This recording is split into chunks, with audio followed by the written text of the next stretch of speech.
আপনি সিএসসির মিটার এক জায়গা থেকে অন্য জায়গায় শিফট করতে চান, অথচ আপনি অ্যাপ্লিকেশন করতে পারছেন না। আর সিএসসি অফিসে গিয়ে বারবার ধাক্কা খাচ্ছেন, ওরা আপনাকে বলছে অনলাইন অ্যাপ্লিকেশন করতে। বাট আপনি বুঝতে পারছেন না যে কী করে অনলাইন অ্যাপ্লিকেশন করতে হবে নতুন মিটার বা পুরনো মিটার নতুন জায়গায় শিফটিংয়ের জন্য। তো আমরা আজ এই ভিডিওটা দেখব যে আপনি আপনার সিএসসি মিটার এক জায়গা থেকে অন্য জায়গায় কী করে শিফট করবেন, তার জন্য কী প্রসেস রয়েছে, আপনাকে অ্যাপ্লিকেশন কী করে করতে হবে, সাবমিট কী করে করতে হবে। প্রথমে আমি গুগল ক্রোম খুলে নিলাম। গুগল ক্রোমে অ্যাড্রেস বারে টাইপ করব সিইএসসি। তো এখানে প্রথম যে ওয়েবসাইটটা চলে আসবে দেখুন, সিএসসির অফিসিয়াল ওয়েবসাইট csc.co.in/home। তো এই ওয়েবসাইটে গিয়ে আমি এখানে যে আছে new connection /additional loading /shifting অপশনে ক্লিক করব। ক্লিক করার পর এখানে আসবে সাপ্লাই, আপনার টোটাল লোড কত সাপ্লাই। তো আপনি যদি 127.50 কিলোওয়াটের নিচে হন তাহলে এখানে ক্লিক করে দেবেন। ক্লিক করার পর আপনার কাছে ইমেল আইডি পাসওয়ার্ড চাইবে। আপনাকে অবশ্যই একটা ইমেল আইডি আর পাসওয়ার্ড নিজের জন্য ক্রিয়েট করে নিতে হবে। আমার অলরেডি ক্রিয়েট করা আছে, তাই আমাকে আর ক্রিয়েট করতে হবে না। তো আমি এখানে ইমেল আইডি পাসওয়ার্ড বসিয়ে লগ ইন করে নিলাম।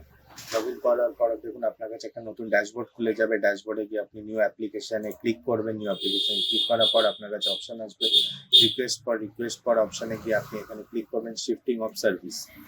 আপনার কনজিউমার আইডি নাম্বারটা দেবেন।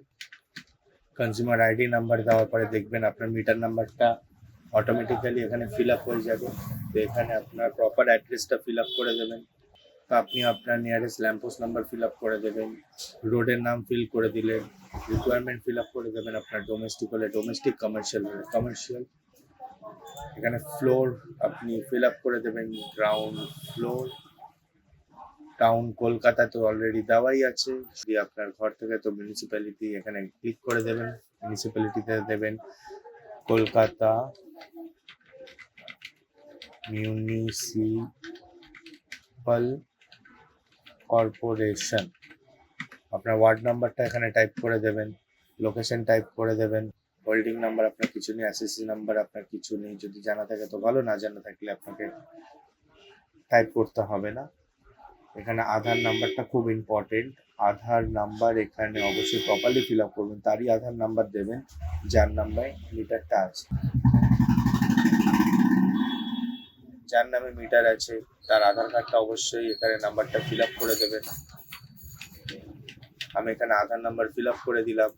তো আমার নিয়ারেস্ট ল্যান্ডমার্ক রয়েছে, তো আপনার নিয়ারেস্ট ল্যান্ডমার্ক এখানে দিয়ে দিলেন। আপনার ল্যান্ডমার্ক থেকে যে আপনার ডিস্টেন্স রয়েছে বাড়ি সেটা দিয়ে দিলেন। কালার অফ দ্য হাউস দিয়ে দেবেন এখানে। নাম্বার অফ স্টোরি দিয়ে দেবেন, কততলা বিল্ডিং আছে। তো দেখুন আপনাকে এখানে অ্যাপ্লিকেন্ট ডিটেল আছে, অলরেডি এখানে নাম চলে এসছে। তো ডেট অফ বার্থ এখানে মেনশন করে দেবেন। আর ডেট অফ বার্থ অবশ্যই আধার কার্ডে যে ডেট অফ বার্থ সেটা মেনশন করবেন। ফাদার নেম মেনশন করে দেবেন। আচ্ছা, আপনার কাছে যদি কোনো অল্টারনেট নাম্বার থাকে তাহলে অল্টারনেট নাম্বার দেবেন, নয়তো দেওয়া দরকার নেই। Already email ID fill up আছে। অল্টারনেট যদি ইমেল আইডি থাকে তাহলে ইমেল আইডি দেবেন।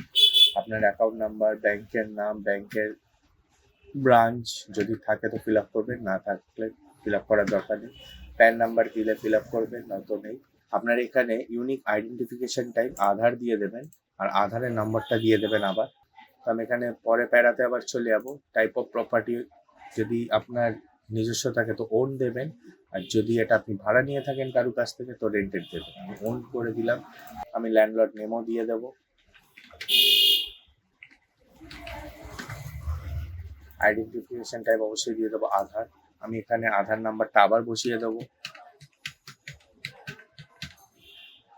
তো আমি এখানে চেক বক্সে আই হেয়ার বাই কনফার্ম করে দেবো। কনফার্ম করার পর আমি একবার তার আগে মিলিয়ে নেব যে অ্যাপ্লিকেশন পুরো ঠিকঠাক ধরা হয়েছে নাকি। তো মিলিয়ে নেওয়ার পর আমি এখানে সাবমিট অপশনে ক্লিক করে দেবো। তো দেখুন এখানে একটা ভ্যালিড পিনকোড চাইছে, কোথাও মিস গেছে। তো পিনকোড, হ্যাঁ, পিনকোডটা ফিল আপ করে দেবো, সাবমিট করে দেবো। দেখুন আমার ফর্মটা সাবমিট হয়ে গেছে। তো এখানে একটা নতুন ড্যাশবোর্ড খুলে আছে। ড্যাশবোর্ডে আপনি লেখা দেখতে পারবেন self certification by the applicant.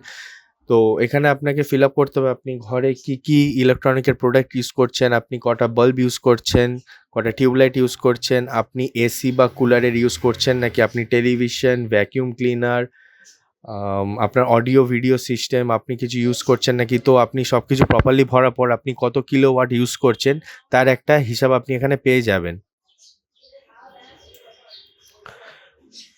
আপনি এখানে দেখছেন অনেকগুলো চেকলিস্ট দেখতে পাচ্ছেন।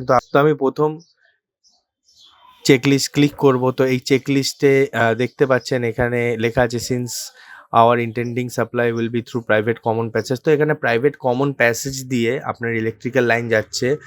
আর প্রাইভেট কমন প্যাসেজ যারা ইউজ করছে তাদের কোনো অবজেকশন নেই যদি ওখানে ইলেকট্রিকের কোনো কাজ হয়। তো আমি এখানে চেকলিস্ট ক্লিক করে দিলাম। চেকলিস্ট ক্লিক করার পর জেনারেট করলাম। দেখুন জেনারেট করার পর আপনার কমপ্লেন্ট সাকসেসফুলি রেজিস্টার হয়ে গেছে। আপনার ইন্সপেকশন ডেটও অলরেডি এখানে দিয়ে দিয়েছে। আপনি আপনার কমপ্লেন নাম্বার সাকসেসফুলি রেজিস্টারের পর মেলের মধ্যে অবশ্যই আর একটা কনফার্মেশন পেয়ে যাবেন। আর আপনি কনফার্মেশনের কপি একটা প্রিন্ট আউট করে রেখে দেবেন ফিউচার রেফারেন্সের জন্য। আশা করি আমাদের ভিডিওটা আপনার জন্য ইনফরমেটিভ ছিল, আপনি এখান থেকে অনেক রকম ইনফরমেশন গ্যাদার করতে পেরেছেন। আমরা ফিউচারে আপনার জন্য এরকম অনেক ভিডিও আনবো। ততক্ষণের জন্য বাই। আর আমাদের চ্যানেলটা লাইক অ্যান্ড সাবস্ক্রাইব করতে আপনারা ভুলবেন না। ততক্ষণের জন্য